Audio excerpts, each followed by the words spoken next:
Thank you again for here tonight at our opening. We'll be joined next by Mr. Jeffrey Schmidt, who will be presenting John Cage's Other People. Jeffrey Daniel Schmidt is 50 years old. He is schooled and has black belt in Ishinryu karate. His include video games, hanging out with, recently has opportunity be video.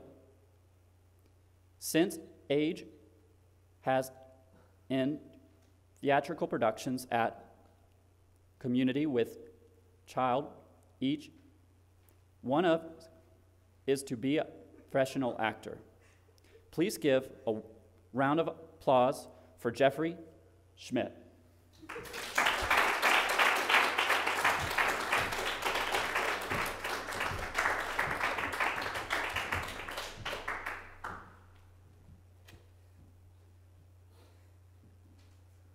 When Washington was proclaimed President of the United States, our country possessed most of the territory between the Atlantic and the Mississippi River. After the Mexican War, the Stars and Stripes were flown from ocean to ocean, from the Gulf of Mexico to the Great Lakes. Today, the United States is a world power. In the New World, she calls Alaska, Puerto Rico, and the Virgin Islands territories. She exerts a strong influence over Haiti, Nicaragua, Panama, and the Dominican Republic. She has circulated her dollar throughout the Latin American countries until she is spoken of as the giant of the North and thought of as the ruler of the American continent. Many citizens of this powerful nation have come to believe that people south of the Rio Grande are by nature inferior to those north of that river.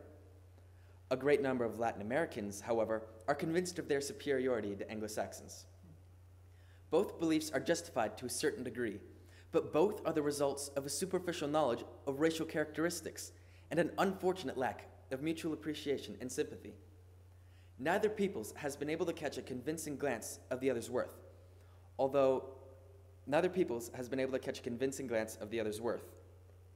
is a gulf of misunderstanding between the rulers and the ruled of the American continent, and little is done to span this gulf with bridges of harmony, although it is to the best interests of both peoples to do so. In the past, many obstacles have hindered the advancement of civilization among the Latin Americans. The men that colonized South America, in contrast to the pilgrims of New England, were pleasure-loving, avaricious, and adventurous. Under Spanish dominion, they were never given the opportunity to develop self-government. Thus, they have found it difficult to maintain the sovereignty of their countries. Yet, in their beginning to recognize their problems, they prophesy progress. Latin America is a land of the future. It is the potential producer for most of the food and raw products for all the world. Already, each of the 20 Latin American countries is noted for a product upon which the rest of the world is dependent. We rely on Brazil for our coffee, on Cuba for our sugar, and on Argentina for our wheat. These 20 countries also represent a market for the world's manufacturers. Without doubt, Latin America will experience a golden age in the near future. To cultivate friendly relations between North and South America will be a greater advantage mutually than it is at present or has ever been in the past. It is the popular belief that we have promoted friendly relations with all Latin America. Our foreign policy has, in general, aimed to promote the general welfare of the southern people. Without our intervention in Ecuador, that country, because of its unsanitary conditions, would be spilling its poison over all the New World. With the practice of American science, much of the dread of yellow fever in Central America has disappeared. Because of Uncle Sam's military power, Venezuela is protected from Germany, Cuba from Spain, Mexico from France. We are defending the weak countries from European domination. We are governing Santo Domingo because the natives tried but failed. We are educating the Negroes of Haiti so that they may learn how to handle their own affairs. The United States has rid many countries of the curse of revolution. Many of the smaller republics have progressed in civilization because of American finance. Panama is Panama because of our interests in the canal. All in all, our intervention in Latin America has been actuated by altruistic motives. Why then, Is there any misunderstanding between the rulers and the ruled of the American continent? There are two sides to every question, for other people think otherwise. Concerning the question of American intervention in Latin America, many people are thinking otherwise. The foremost literary men of South America, led by Manuel Ugarte, are instructing the readers how to think. The professors of the great South American universities are teaching the students what to think. The statesmen, guided by Dr. Honorio Pueyrredon, are thinking and beginning to make their countries think. This thought that has penetrated the intellectual life of the Latin Republic so effectively has been influenced by the actions of certain citizens of the United States. The great majority of these are capitalists who have zealously invested money in the southern countries and eagerly exploited them. They have not the hope of progress of others, but only the desire for their own material advancement. They are of the family of the utterly selfish. They have not only been financially successful, they have succeeded in gaining for themselves the aversion and contempt of all men. They belong to a crazed congregation of gold worshippers, and it is difficult to convict them of wrongdoings, for they are extremely sly and hypocritical. These are our ambassadors to Latin America. In the eyes of the Southern people, these men are the United States. These are the books in which the Southern people will read our history, the pictures which portray for them Anglo-Saxon ideals.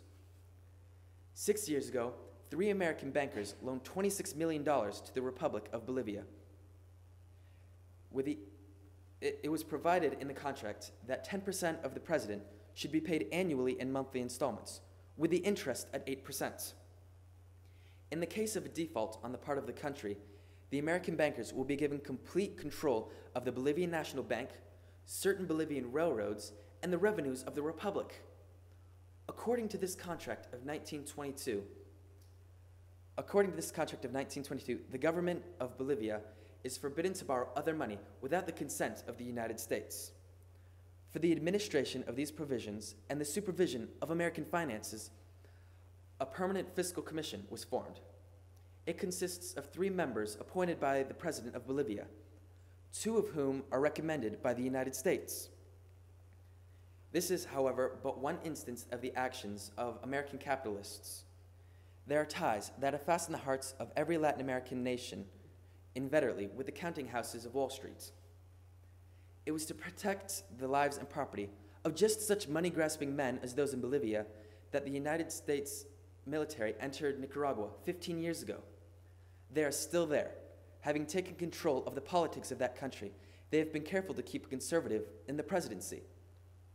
The admiral in charge, reporting to Washington, noticed that 1/4 of the country was conservative, and that all of his actions were done against 3/4 of the Nicaraguans. After a fear for the sovereignty of Nicaragua and other Latin American nations was born. Other people began to think that no government could exist in Central America without the sanction of the United States. Some have resolved the differences between the South and the North into the eternal race and religion problems. Other people believe that a solution to this question and the realization of pan-American ideals is hopeless. Such is the result of our sponsoring American capitalism. Whether we deny the intelligence of those thinkers, whether we label this thought as the wild ravings of radical minds, whether we discredit some or all of it, does not and cannot make any difference at all. For withstanding everything, it is there, omnipresent, growing, and becoming deeply rooted in the intellectual present and future of Latin America. Many have feared our interference in the past.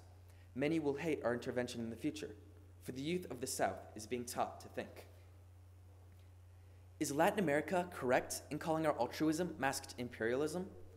Should we continue to intervene in Latin America? What would the great men of our history do in this dilemma? Would not Lincoln champion the cause of the weak? But would not Roosevelt justify American intervention? What are we going to do? What ought we to do? One of the greatest blessings that the United States could receive in the near future would be to have her industries halted, her business discontinued, her people speechless, a great pause in her world of affairs created. And finally, to have everything stopped that runs, until everyone should hear the last wheel go around, and the last echo fade away. Then, in that moment of complete intermission, of undisturbed calm, would be the hour most conducive to the birth of a Pan-American conscience. Then we should be capable of answering the question, what ought we to do? For we should be hushed and silent, and we should have the opportunity to learn that other people think. It is our task to consider Latin American thought and respect it. It is the produce of the mind of man, and in that it is truly great. With it, we must compare and contrast our thoughts. When the two are together, Latin and Anglo-Saxon, we must separate the just from the unjust. Our actions in the past have been neither continually praiseworthy, nor have they been constantly worthy of blame. The Latin Americans have not always been infallible in their thinking and comprehension of the present. Our southern neighbors must learn to accept our help in making themselves fit for self-government. We must learn that the day is coming when no one will need our aid. That day will be one of great responsibility for the United States. That day will witness one of the greatest tests that practical democracy has ever experienced. For if we should continue to intervene in the affairs of any Latin American nation, other people would be convinced that the United States is imperialistic. On the other hand, if we should not do so, we and all our actions in Latin America would be hailed as altruistic. Assuredly, our posterity must not be slandered as the devotee of a golden god. We must not follow in the ways of certain capitalists in America. For only when we cleanse our hands of gold dust and share with the Latins of this continent an unselfish handclasp, will we be capable, or will the sun of Pan-Americanism illuminate the horizon. Healed by the soothing rays of this sun, the Americans will prosper as never before. Economically, they will govern the world. Politically, they will prove that man can surpass misunderstanding. They will brilliantly prove that international life is not merely an ideal, but a reality. Spiritually, they will teach all mankind. They will not give lessons on self-government, for it attracts destruction. They will tell men of the science of appreciating, respecting, and sympathizing with others. Both Latin and Anglo-Saxon will have learned that other people think.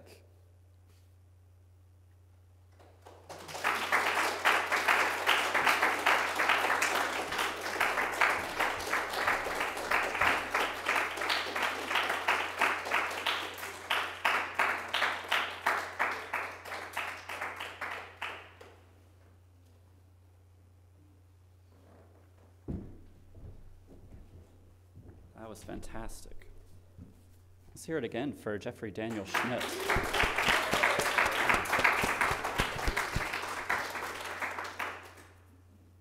Is Nico around? Just making sure. I'm going to introduce someone who's actually here. Nico? Nico, are you here? Okay. All right. So, pause for